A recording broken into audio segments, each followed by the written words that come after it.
नमस्कार दोस्तों, मैं हूँ मीरा और आप देख रहे हो मीरा फिल्मी स्क्रीन। आज मैं आपको सुनाने जा रही हूँ एक ऐसी कहानी जो सिर्फ एक हॉरर कहानी नहीं बल्कि समय के श्राप से जुड़ी हुई दास्तान है। कहते हैं समय से कोई नहीं बच सकता, लेकिन अगर एक श्रापित घड़ी आपको वापस पिछले जमाने में ले जाए जहाँ मौत आपका इंतजार कर रही हो तो क्या होगा? ये सच है और कोलकाता के एक पुराने घड़ियों की दुकान से जुड़ी हुई कहानी है। तो दोस्तों, तैयार हो जाइए अंधेरे और समय के चक्रव्यूह में घुसने के लिए। एक पुराने गांव के किनारे पर एक छोटी सी घड़ियों की दुकान थी जहां एक अकेला आदमी रहता था, अर्जुन। उसके पास पुरानी पॉकेट वॉचेस, ग्रैंडफादर क्लॉक्स और घड़ियों का बड़ा कलेक्शन था।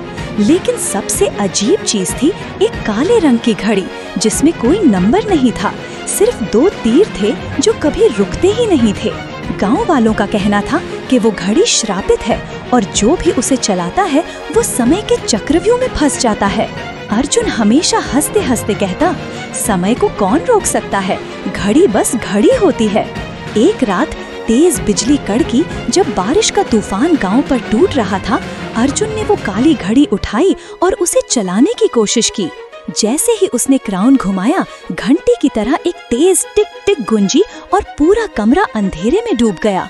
जब उसने अपनी आंखें खोली, उसने देखा कि वो अपनी दुकान में नहीं था, बल्कि वही जगह 100 साल पहले का एक गांव बन चुकी थी। आसमान पे पुराने लैंटर्न्स जल रहे थे और सड़कों पे घोड़े के रथ दिखाई देते थे। शुरू में अर्जुन हैरान था, पर उसे लगा शायद ये सपना है।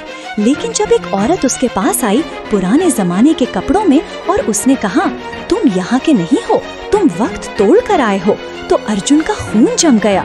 औरत के चेहरे पर कोई नाक या आंखें नहीं थी, सिर्फ एक खाली अंधेरा।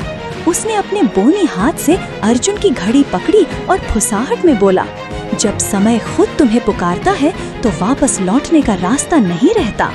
अर्जुन भागता हुआ एक पुराने चर्च के अंदर घुस गया। चर्च के अंदर सब घड़ियां एक साथ बज रही थीं, टिक टिक टिक, इतनी तेज कि उसके कान फटने लगे। हर घड़ी एक अलग वक्त दिखा रही थी, एक 1890, एक 1947, एक 2025। और जब उसने अपनी घड़ी देखी, उसके तीर उल्टी दिशा में घूम रहे थे।